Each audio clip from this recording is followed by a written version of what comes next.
Hey guys, Jeff here with the Common Sense Camper. Yeah, I know I'm in the same clothes, but decided to do a couple videos today. Some videos that I've been putting off, and videos that some of my reviewers, my subscribers have asked for.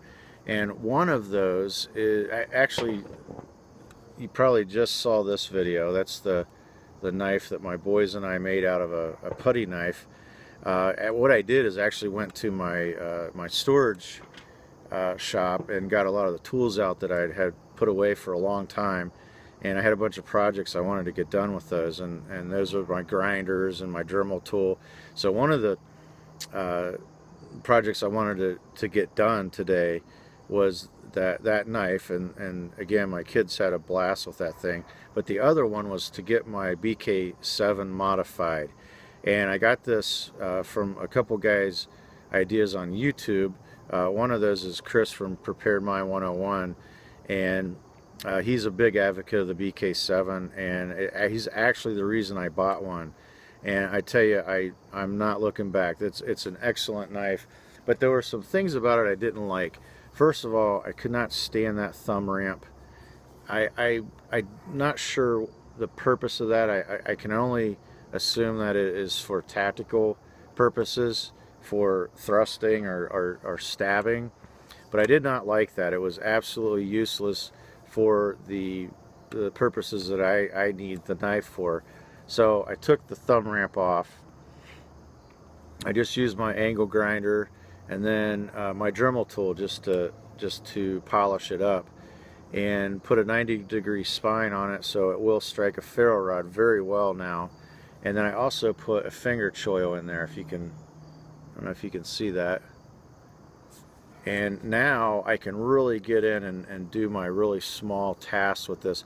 And because this blade is very sharp and stays sharp, this is now a whole different knife. Without the thumb ramp and having that finger choil in there, it just makes it so much more useful. And then I rounded off and ground down the finger stop. It's a pretty pronounced one. It's about where my finger is, and I ground that down. And now that thing just fits perfectly in my hand for my small work, and also for your bigger tasks.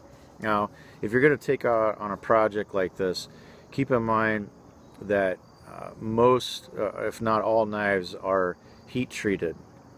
And when you grind or cut on a knife, you want to make sure that you don't ruin the temper that is on it from that heat treatment. And so you're probably saying, well, how do I do that? It's pretty simple. When, for instance, when I made this choil, since that blade is really thin, I would grind on that maybe 15-20 seconds and then pour some water on it to keep it cool. And then on the spine, since it's a little thicker and it's not going to get as hot as quick, I probably went 30-45 seconds and then cooled it off with water. As long as it doesn't get hot to the touch, you're okay.